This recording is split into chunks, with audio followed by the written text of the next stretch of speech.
प्रत्येकाला एकच शंका असते, can I speak in English?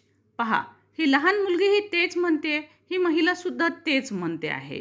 परंतु प्रत्येकासाठी माझ्याकडे एक सोल्युशन आहे.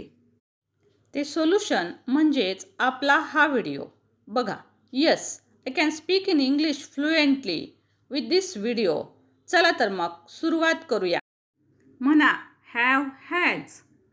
हॅव हॅज म्हणजे काय? तर दोन्हीचा अर्थ होतो एखादी गोष्ट आपली असणे, मालकीची असणे. आता हे तुम्हाला थोडं पाठ करावं लागेल. बघा, आय हॅव म्हणा माझ्यानंतर. I have, we have, you have, singular you have, प्लुरलसाठी सुद्धा you have, he has, she has, it has आणि प्लुरल दे हॅव. सो हे सर्व तुम्हाला पाठच करायचं आहे. म्हणा, I have, I have, I have. I have a school bag म्हणजे माझ्याजवळ एक स्कूल बॅग आहे किंवा माझ्या मालकीची एक स्कूल बॅग आहे. आय हॅव अ लॅपटॉप माझ्याजवळ एक लॅपटॉप आहे, मला एक लॅपटॉप आहे. तुझ्याजवळ लॅपटॉप आहे, यू हॅव अ लॅपटॉप. बघा, आयच्या ऐवजी फक्त खालील शब्द ठेवा. आमच्याजवळ लॅपटॉप आहे, वी हॅव अ लॅपटॉप. त्यांच्याजवळ लॅपटॉप आहे, they have a laptop. Good. त्याच्याजवळ 100 रुपये आहेत, ही हॅज ₹100. तिच्याकडे 100 रुपये आहेत, सी हॅज 100 रुपीज. पुन्हा पुन्हा म्हणा. एका मांजरीचा शेपटी आहे. बॉडी पार्ट सांगण्यासाठी सुद्धा आपण याचा वापर करतो, म्हणून उत्तर येईल a cat has a tail. A cat has a tail. आता तुमच्यासमोर एक चित्र दिसेल. या चित्रामध्ये शाळेसाठी लागणाऱ्या काही वस्तू, ऑफिससाठी आणि घरातल्या काही वस्तूंची नावं दिलेली आहेत. याच्यापासून तुम्ही सर्व I have, we have, you have याची वेगवेगळी वाक्य बनवू शकता. चला तर मी तुम्हाला आयचं वाक्य बनवून दाखवते. जसं की पहा, एक सुरुवातीला पहा फॉर स्कूलमध्ये स्कूल बॅग हे दिसेल. सो आपण म्हणूया, I have a school bag. I have books and notebooks. I have pencil case. I have a water bottle. I have a lunch box. I have a laptop. I have a smartphone. I have office bag. I have pen and diary. I have cup, coffee mug. अशा प्रकारे आयच्या ऐवजी वेगवेगळे subject वापरू शकता. आता घरातल्या वस्तूंसाठी आपण माय मॉम हॅज हे वापरून बघूया. My mom has a handbag. My mom has a kitchen container. My mom has kitchen utensils.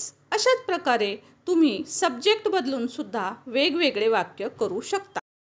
याच प्रकारे वेगवेगळे सब्जेक्ट वापरून, परंतु याच 15 वस्तू वापरून तुम्ही एक नाही, दोन नाही, 1500 पेक्षा जास्त वाक्य आत्ता बनवू शकाल. फक्त सब्जेक्ट बदला. आयच्या ऐवजी वी, यू किंवा माय मॉमच्या ऐवजी सी, मीना, राणी या प्रकारचे कोणतेही सब्जेक्ट वेगवेगळे बदलले की अनेक वाक्य तयार होतील. तुमचे किती वाक्य झाले हे मला कमेंट बॉक्समध्ये जरूर लिहून पाठवा. आपले नाते सुद्धा सांगण्यासाठी आपण हॅव हॅज हॅडचा वापर करू शकतो. जसं की बघा, आपल्याला एक भाऊ आहे तर आपण म्हणू शकतो आय हॅव अ ब्रदर. आता हे चित्र पहा. या चित्राच्या मदतीनं अनेक वाक्य आपल्याला बनवता येतील. कसे ते बघा आणि रिपीट करा. I have 2 brothers. म्हणा, I have 2 brothers. She has a caring mother. पुन्हा म्हणा, she has a caring mother. They have many relatives in Mumbai. पुन्हा म्हणा, they have many relatives in Mumbai. आणि अशाच प्रकारे इतर वाक्यांची पण प्रॅक्टिस जरूर करा. रिव्हिजन. हॅव हॅजचा कुठे वापर करतो आपण? आत्तापर्यंत काय पाहिलं? जवळ असणे, मालकीचे असणे, नाते सांगणे या सगळ्यांसाठी आपण हॅव हॅजचा वापर करतो. तसेच आजार सांगणे यासाठी सुद्धा आपण हॅव हॅज वापरतो. आता कसं ते उदाहरणांच्या सहाय्याने बघूया.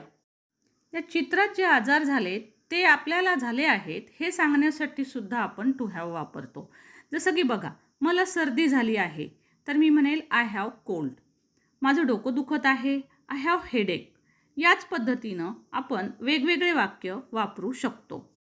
तिच्या पोटात दुखत आहे किंवा तिचं पोट दुखतंय. कसं सांगाल बरं हे वाक्य इंग्रजीत? पटकन सांगा, कमेंटमध्ये पाठवा. शाबास, सी हॅज स्टमेक. या चित्रावरून किती वाक्य बनवू शकाल? कमीत कमी 1 आणि जास्तीत जास्त 100? नाही, 100पेक्षा सुद्धा खूप जास्त वाक्य तुम्हाला बनवता येतील. असे अनेक आजार आहेत. सो करा सुरुवात. या चित्रावरून तयार केलेली कमीत कमी 5 वाक्य कमेंट बॉक्समध्ये जरूर लिहा आणि तुम्हाला किती वाक्य बनवता आली तेही कमेंटमध्ये कळवा. तुम्हाला सर्व उपयोग समजलेत का हे पाहण्यासाठी ही क्विज सोडवा आणि याची उत्तरं कमेंट बॉक्समध्ये जरूर सेंड करा. 5 पैकी 5 उत्तरं जर आली तर तुम्हाला पूर्ण व्हिडिओ समजला असं समजूया. 5 पेक्षा कमी उत्तरं आल्यास मात्र पुन्हा व्हिडिओ पहा व समजून घेऊन पुन्हा एकदा क्विज सोडवा. व्हिडिओ आवडल्यास शेअर जरूर करा. Like and subscribe. Thank you so much for watching. Thank you.